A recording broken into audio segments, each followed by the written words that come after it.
Kaže, znači 3 vrste prijateljima. Kaže, sadiku menfa'atin. Prijatelj koji je s tobom dok ima koristi od tebe.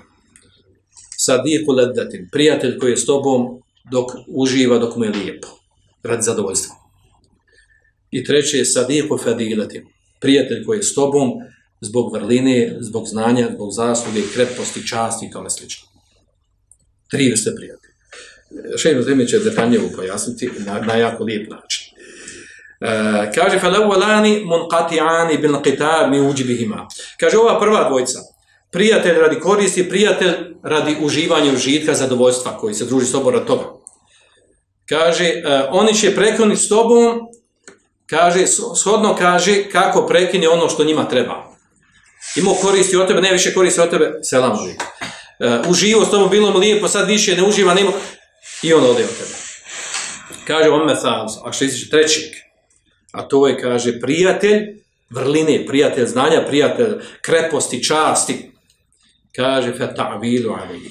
Kaže, oko njega se trebaš okupirati. Takvog trebaš tražiti. Vahuvaledi ba'ithu sadaqat, kaže, on je onaj, kaže, koji oživljava prijateljstvo. Čini ga pravim, istinskim. Tebaduli atiqad, kada razmjena, kaže, uvjerenja, svatanja, mišljenja. Fi rusuhil fedail leda kulli minhuma.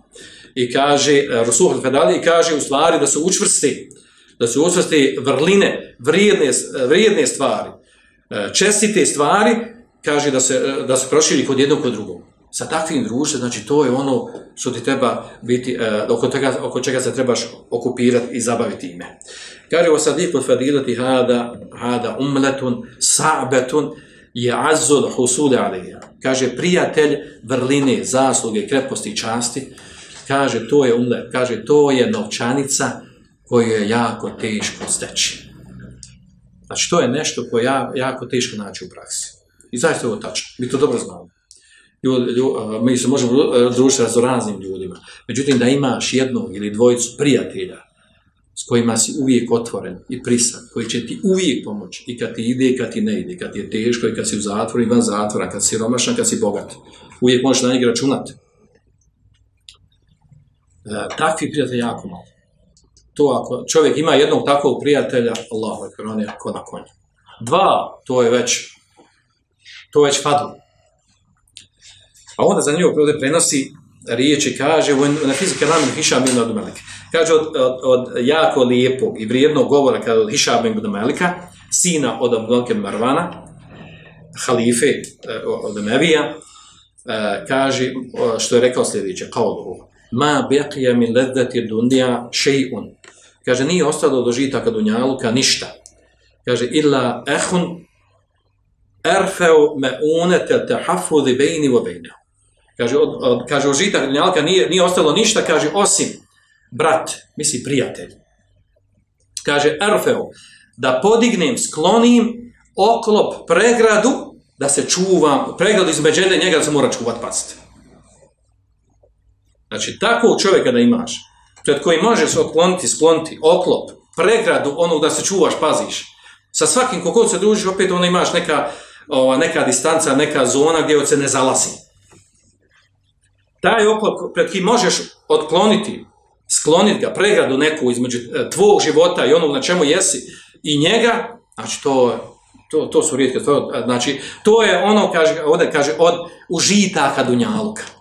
Znači, ti nisi više sam, imaš nekog. Imaš nekog koga se uvijek možeš računati, koji će se žrtvati za tebe, dati ti, doći, provesti s tobom vrijeme, otrošiti, nakon 10, 20, 30, 50 godina. Još ovo ako se nađe, pazite, ovo ako se nađe još između muža i supruge, to je vrh. Znači. Zašto između muža i supruge? Pa zato što stalno živiš sa suprugom, provodiš sa njim većinu vremena. I ako između tebe i nje ima problem, moraš nešto kriti, ili ona od tebe i tako dalje, to je bela. Još ako niste dobrim odnosima, još ako krijete nešto, još ako ratujete, to je poluđehendem, znači, punjalički. To zbelaj. Znaju oni koji su doživjeli. Znači, a to je još vrednija stvar ako između muža i supruge ovo prijateljstvo na najviši stepen. Da supruga ima muža i muž suprugu pred kojom može da podigne, skloni pregradu, oklop, onaj koji se bojiš nečeg, čuvaš se nečeg, paziš se. Jer možda te može povrijediti, može zloupotrijebiti to što sad zna. Vi znate dobro, ono, boj se neprijatelja jednom, a prijatelja koliko? 100.000 puta. Poslovca, 100 puta. Što? Neprijatelj, jasno, čovjek spominje prijateljstvo i tako dalje, ne znate. Prijatelj zna sve tvoje detalje života. Navodni prijatelj. Upozna tvoje detalje života, zna sve i kad malo zagužvate, znati ranjive tačke, znati mahane nedostatke. I onda kad te pogađa u mjesto gdje te boli. I zato je došlo u poslu, čuvaj se, znači, neprijatelja jednom, a prijatelja 100 puta. Znači, odnosno, hoće da kaže, znači, ti pod navodnicima prijatelji, budi sa njima distancije. Ne znaš, može ti kao što došlo jednom slabom hadisu. Znači, nemoj pretjerivati s prijateljima, ti sutra može biti neprijatelj. Pretjerivati u bliskom odnosu. Nemoj pretjerano neprijateljovat sa neprijateljima, ti može sutra postati prijatelj. Znači, neka sredina bude. Nemoj zatezati uvijek do krajnje granice. Nek ostane malo neka nit, jer može se promijeniti stanje. Ovo se na koji odnos? Ovo se odnosi na osnovu. Međutim, za pravo istinsko prijatelj, to je ono što kaže umda sabe, to je teška, teška se ta valuta, taj novac se teško može pronaći na dunjaluku.